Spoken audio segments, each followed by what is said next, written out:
Good morning everyone and welcome to my new adventure. Today we are going to talk about the fisheye, and as usual we are going to use one of my pictures just to see how the fisheye works. The idea of this picture was to take a very close up of the squirrel, and in my idea was way easier to step a little bit back, put some nuts on the pole and using a long zoom like a 7200. Problem is, squirrels are way quicker than me and overall way smarter than me.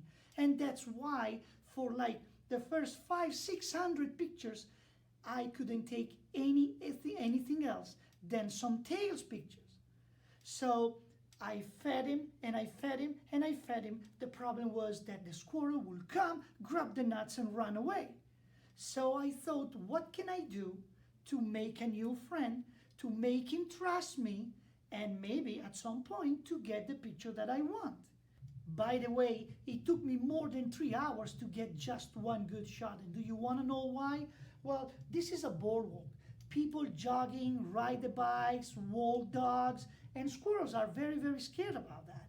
So it will come, grab the nuts and run away. After several shots, I realized that probably the long lens wasn't the right choice to get the pictures that I wanted. So I said, why shouldn't I not give it a try? Yes, then I put my fisheye lens. And I thought, well, I have to think differently. What about if I put a nut on the wood of the lens and I will just stand, hoping, of course, that nobody will jogging, ride a bike, anything. And at some point, the squirrel came closer and closer and closer. And at some point, he was so close that when he grabbed the nuts, he smashed the nose into the lens. Because the fisheye, it's a bulb lens. It's not a flat lens, it's a bulb lens. And if you see closely into the picture, you can see that he smashed his nose into the lens. So the fisheye, what is the difference between a fisheye and a regular lens? The fisheye, it's a bulb lens. And you can see into this picture that it distorts a little bit the two sides.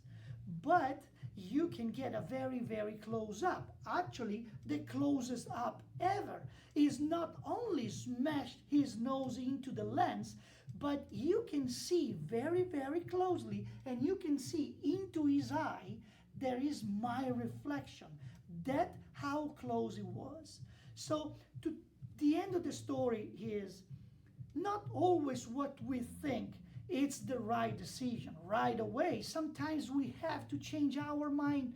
And in this specific picture, in this specific case, getting from a 7200 to a fisheye, and of course being very patient, it didn't really work out. So the fisheye, it's a good lens. Now, honestly, how many times during a photography life will we use a fisheye? Probably not more than 2% of the entire photography life, because it distorts, because it's a very fancy but not so easy lens to use. Every photographer will ever tell you, I have it. Everybody wants it. And at some point, you can get something particular. So yes, a fisheye lens, it's a lens that everybody will love in the backpack. It's a very strange and different lens, but I will always suggest to have it.